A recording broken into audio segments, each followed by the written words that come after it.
Você tem um deste? Sou louca pelo meu. Na verdade, adoro todas as minhas coisas. Já se perguntou de onde vêm todas as coisas que compramos e para onde vão quando nos desfazemos delas? Não conseguia deixar de pensar nisso, por isso quis saber mais sobre o assunto. E os livros diziam que as coisas se deslocam ao longo de um sistema.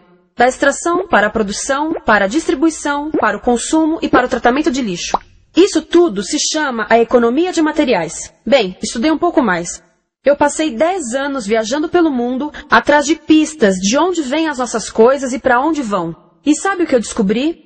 Esta não é toda a história. Falta muita coisa nessa explicação. Em primeiro lugar, neste sistema parece que está tudo bem, sem problemas. Mas, na verdade, é um sistema em crise, porque trata-se de um sistema linear. E nós vivemos num planeta finito. E não se pode gerir um sistema linear num planeta finito, indefinidamente. Em todas as suas etapas, este sistema interage com o mundo real. A vida real não acontece numa página em branco. Interage com sociedades, culturas, economias, o ambiente. E durante as etapas, a vida vai se chocando contra seus limites. Limites que aqui não vemos porque o diagrama está incompleto. Então, voltemos atrás para preencher alguns espaços e ver o que falta. Uma das coisas mais importantes em falta são as pessoas. Sim, pessoas. As pessoas vivem e trabalham em todas as etapas desse sistema, onde algumas são um pouco mais importantes que outras. Algumas têm maior poder de decisão. Quem são elas? Comecemos pelo governo. Meus amigos dizem que eu devia usar um tanque para simbolizar o governo. E isso é uma realidade em muitos países. E cada vez mais também no nosso. Afinal, mais de 50% dos nossos impostos vão para os militares. Mas vou usar uma pessoa para simbolizar o governo. Porque acredito nos valores e na visão de que o governo deve ser das pessoas, pelas pessoas, para as pessoas. A função do governo é olhar por nós, cuidar de nós. Esse é o seu trabalho. Depois vem as corporações. O que leva as corporações a parecerem maiores que o governo é porque elas são maiores que o governo. Atualmente, entre as 100 maiores economias da Terra, 51 são corporações.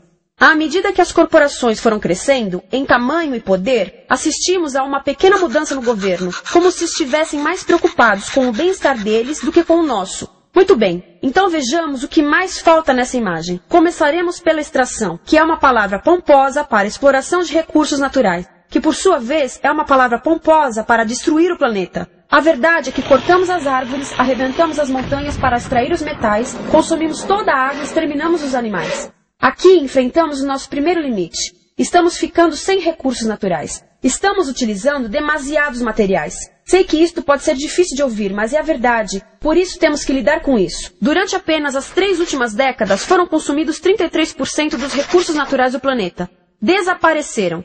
Cortamos, minamos, perfuramos e destruímos o planeta tão depressa que estamos debilitando a capacidade do planeta para sustentar o nosso modo de vida. Onde eu vivo, nos Estados Unidos, resta-nos menos de 4% da nossa floresta original. 40% dos cursos de água estão impróprios para o consumo. E o nosso problema não é apenas estarmos utilizando demasiados recursos, mas o fato de estarmos utilizando mais do que a nossa parte. Temos 5% da população mundial, mas usamos 30% dos recursos mundiais.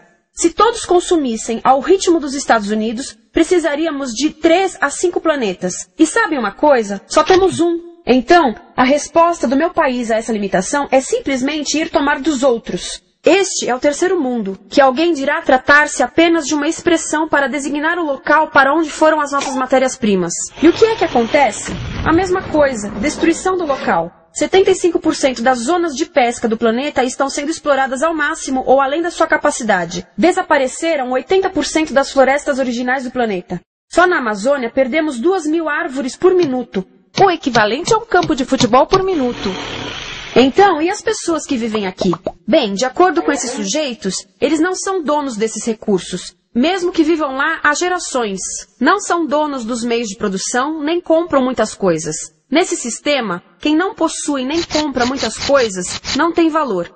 A seguir, as matérias-primas seguem para a produção, aonde utilizamos energia para misturar químicos tóxicos com recursos naturais para produzir produtos contaminados com tóxicos. Há atualmente no comércio mais de 100.000 químicos sintéticos. Apenas um punhado foi testado para avaliar o seu impacto na saúde, e nenhum foi testado em relação aos impactos sinérgicos na saúde, ou seja, a interação com todos os outros químicos aos quais estamos expostos diariamente.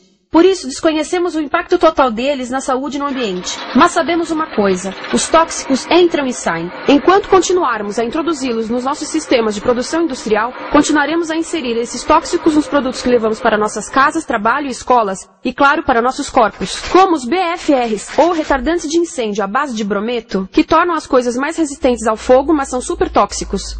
São neurotóxicos, ou seja, tóxicos para o cérebro. O que é que estamos fazendo usando esses químicos?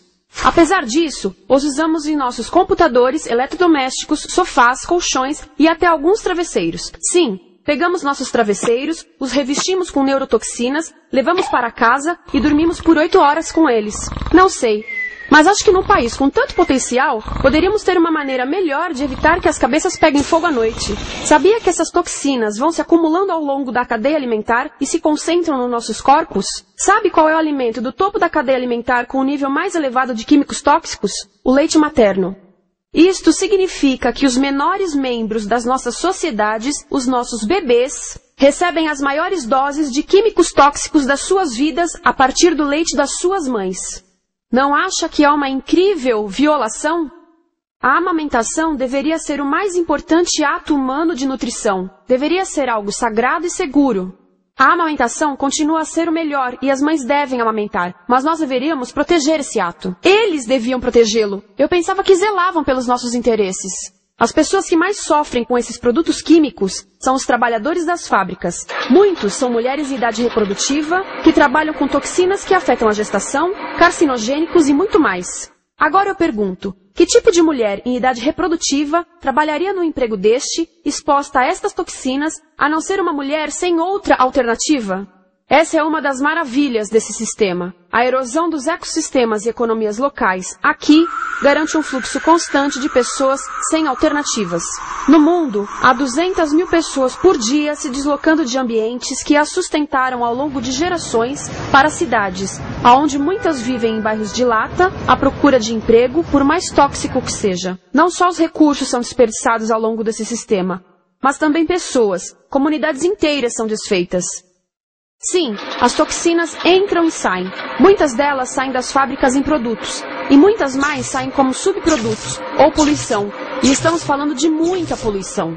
Nos Estados Unidos, as indústrias admitem liberar mais de 1.800.000 quilos de químicos tóxicos por ano. Deve ser muito mais, porque isso é o que eles admitem. Trata-se de outro limite, porque quem quer ver e respirar 1.800.000 quilos de químicos tóxicos por ano? Então o que eles fazem? Mudam as fábricas poluidoras para o estrangeiro, para poluir outros países. Mas, surpresa, grande parte dessa poluição volta para nós trazida pelo vento. E o que acontece depois de todos os recursos naturais serem transformados em produtos? Passam por aqui, para a distribuição, o que significa vender todo o lixo contaminado com toxinas o mais rápido possível. Aqui, o objetivo é manter os preços baixos, com as pessoas comprando os produtos em constante movimento. Como eles mantêm os preços baixos? Pagam salários baixos aos trabalhadores das lojas e restringem o acesso aos seguros de saúde sempre que podem. Tudo se resume em exteriorizar os custos. O verdadeiro custo da produção não se reflete no preço. Em outras palavras, não pagamos aquilo que compramos. Outro dia estive pensando nisto. Ia a caminho do trabalho e queria ouvir as notícias. Por isso entrei numa loja para comprar um rádio. Encontrei um pequeno rádio verde engraçado que custava $4,99. Na fila do caixa pensei, como $4